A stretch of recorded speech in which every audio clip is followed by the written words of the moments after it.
بسم اللہ الرحمن الرحیم۔ السلام علیکم۔ سیدنا موسیٰ علیہ السلام مصر سے شام روانہ ہوئے تو حضرت یوسف علیہ السلام کا جسم مبارک بھی قبر اقدس سے نکال کر ہجرت کے لیے ساتھ روانہ ہو گئے۔ یہ واقعہ بالکل صحیح سند سے ثابت ہوا ہے اور یہ بڑا ہی دلچسپ واقعہ ہے۔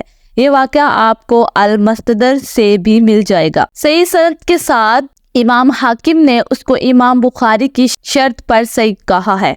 یہ امام زیبی نے بھی اس کی موافقت کی ہے۔ یہ واقعہ تفسیر ابن کثیر میں بھی موجود ہے اور یہ واقعہ کچھ یوں ہے کہ سورۃ الشعراء کی آیت نمبر 62 میں اللہ تبارک و تعالیٰ کا فرمان ہے کہ ہم نے ان کی طرف وحی کی، یعنی ہم نے موسیٰ علیہ السلام کو وحی کی کہ تم راتوں رات میرے بندوں کو یعنی بنی اسرائیل کے 6 لاکھ کے لشکر کو لے کر یہاں سے نکل جاؤ، کیونکہ تمہارا پیچھا کیا جائے گا۔ اور جب انہوں نے پیچھا کیا تو بنی اسرائیل تو نکل گئے لیکن فرعونی غرق ہو گئے، اور قرآن مجید میں آتا ہے کہ یہ دونوں گروہ ملا دیے گئے۔ جب حضرت یوسف علیہ السلام کا وقت وصال قریب آیا تو انہوں نے بنی اسرائیل سے عہد لیا کہ جب بھی کبھی تم لوگ ملک شام گئے، کیونکہ اصل وطن تو ان کا وہی تھا، تو قرآن کے مطابق یوسف علیہ السلام بھی شام سے مصر آئے تھے اور یہاں آباد ہو گئے، لیکن ملک کی یاد تو ستاتی تھی، تو کہنے لگے کہ میری قبر سے جزب حاکی کو نکال کر لے جانا اور مجھے یروشلم میں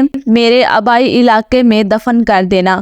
حضرت موسیٰ علیہ السلام نے کہا کہ اب تو یوسف علیہ السلام کو ساتھ لے کے جانا ہی پڑے گا، لیکن مسئلہ یہ تھا کہ قبر کا پتہ ہی نہیں تھا کہ کس جگہ پہ ہے۔ چند لوگوں نے بتایا کہ ایک بڑھیا ہے جس کو قبر کا پتہ معلوم ہے، لیکن وہ کہتی ہے کہ موسیٰ علیہ السلام کو میرے پاس لے کر آؤ، میں اس سے گفتگو کروں گی تو ہی قبر کا پتہ بتاؤں گی۔ موسیٰ علیہ السلام نے کہا کہ ٹھیک ہے۔ وہ بڑھیا کے پاس تشریف لے گئے اور تو ان سے قبر کا پتہ پوچھا تو بڑھیا نے کہا کہ ایسے نہیں، میں اس کا معاوضہ لوں گی۔ تو وہ امید کر رہے تھے کہ کوئی زیورات، کوئی بھیڑ بکریاں یا اس طرح کی کوئی چیز مانگے گی، جو کہ اس زمانے میں لوگ اکثر مانگ لیا کرتے تھے، لیکن بڑھیا نے کہا کہ نہیں، میں جنت میں تمہارے ساتھ رہوں گی۔ یہ بات سن کر موسیٰ علیہ السلام کا رنگ فک ہو گیا، چہرے پر ناگواری کے اظہار آ گئے۔ یہ کیا مانگ لیا اور یہ میرے بس میں بھی نہیں۔ پھر حدیث کے الفاظ ہیں کہ اللہ تبارک و تعالیٰ نے اسی وقت موسیٰ علیہ السلام کو وحی کی کہ آپ حامی بھر لیں،